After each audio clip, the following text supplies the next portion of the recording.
Kama tunavyofahamu wote, mwaka huu ni mwaka wa uchaguzi mkuu. Mwaka wa 2025 ni mwaka wa uchaguzi mkuu.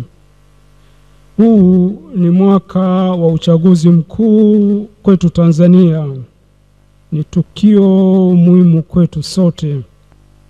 Nchi yetu ni nchi ambayo iko kwenye mifumo ya vyama vingi. Ilianza kabla, lakini mwaka 1995 kama tunavyofahamu, nchi yetu ilianza mifumo ya vyama vingi kwa kuingia katika uchaguzi wa vyama vingi. Tunamshukuru sana Mwalimu Julius Kambarage Nyerere, mtumishi wa Mungu na baba wa taifa, kwa sababu kwa kweli yeye ndiye aliyeamua wakati ule. Ile kura ya maoni ilipofanywa, ilionekana ambao walitaka twende kwenye vyama vingi walikuwa wachache sana, na inasemekana ni mfumo wa vyama vingi wakati ule walisema labda 20%, lakini Mwalimu Nyerere akasema hapana, lazima tuingie kwenye mfumo wa vyama vingi. Akasisitiza kwamba msipoingia kwenye mfumo wa vyama vingi, vinginevyo upinzani utatoka ndani ya chama kimoja.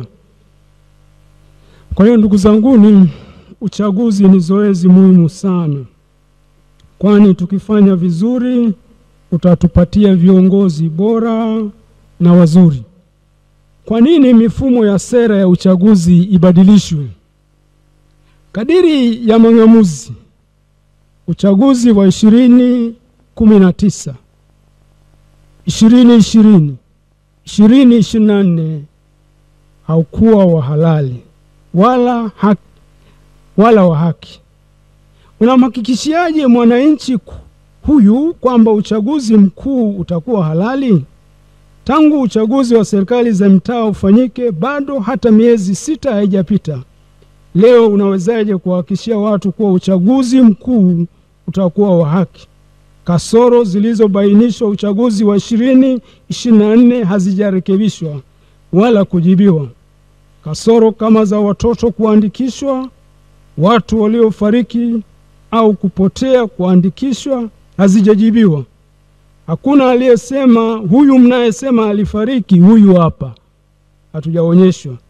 Pia wahusika bado hawaoni. Vyombo vya ulinzi na usalama kama sehemu ya uchaguzi ni shida na kasoro. Tume ya sasa haifai. Kama ndio walioharibu uchaguzi wa 2024, kwanza wana ukakasi katika kutasfiri kwao kanuni za uchaguzi. Pia kwa maeneo waliokuwa kabla na waliowateua, ni ngumu kwao kusimamia haki. Huku nyuma sisi tulishapendekeza tume iweje, tukitaja mifano ya nchi jirani zinazotuzunguka. Ni jukumu letu sisi wananchi kulinda amani ya nchi yetu, kwa sababu amani inapatikana kwa shida sana, na tukipoteza hatutaipata. Katika hali ya kawaida, nani anaharibu amani?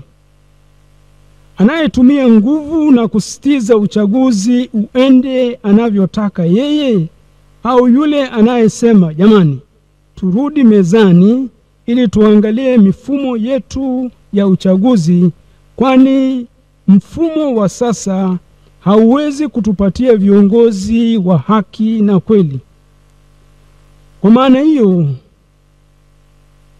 kama amani inapatikana kweli kwa kurudi mezani, kwa maana hiyo wote waliokamatwa kwa kudai haki, wakiwemo viongozi wa vyama vya kisiasa, waachiwe haraka na bila masharti, na wengine wasikamatwe wala kusumbuliwa, na pia mihimili isiingiliwe, mbali itende kazi zake kwa haki.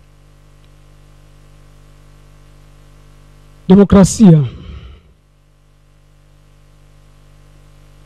Madikteta wengi duniani na hata hapa Afrika hawataruhusu uchaguzi ufanyike, kwani wataogopa uchaguzi ukifanyika hawatachaguliwa. Na kama wataruhusu uchaguzi, wataharibu mifumo ya uchaguzi ili wabaki madarakani. Tanzania hatujafika huko. Watu wasipochagua kwa uhuru, demokrasia itakufa. Hii ni nchi ya waelewa, nchi ya wastaarabu, nchi ya wachamungu na wenye kupenda demokrasia na amani. Katika misingi ya demokrasia, mamlaka ya serikali yanatokana na serikali iliyochaguliwa kihalali. Demokrasia ya ukweli, viongozi watawajibika kwa wapiga kura. Kura ni wakala wenye nguvu. Wananchi wasiporwe nguvu yao ya kupiga kura na kuchagua. Kasoro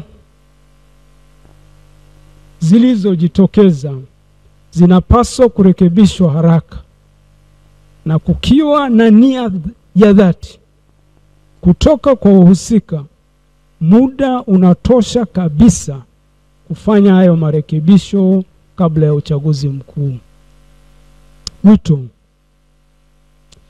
ya kwanza, tuiombee nchi yetu iwe nchi ya amani na kuwa na viongozi wa haki na wazalendo. Ya pili, sauti na vilio vya watu visikilizwe.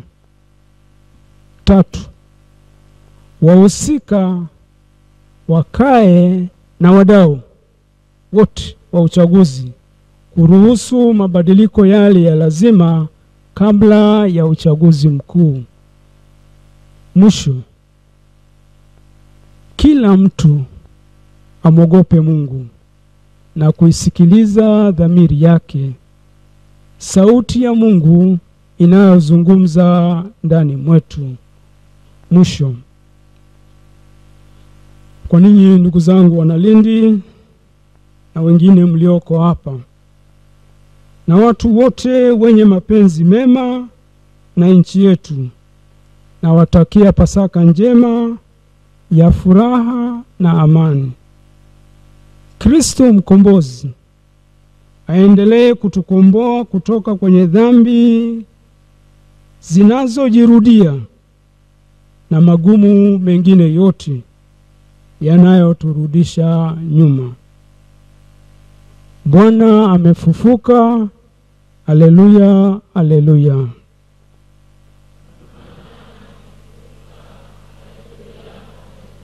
Bwana amefufuka. Haleluya, haleluya.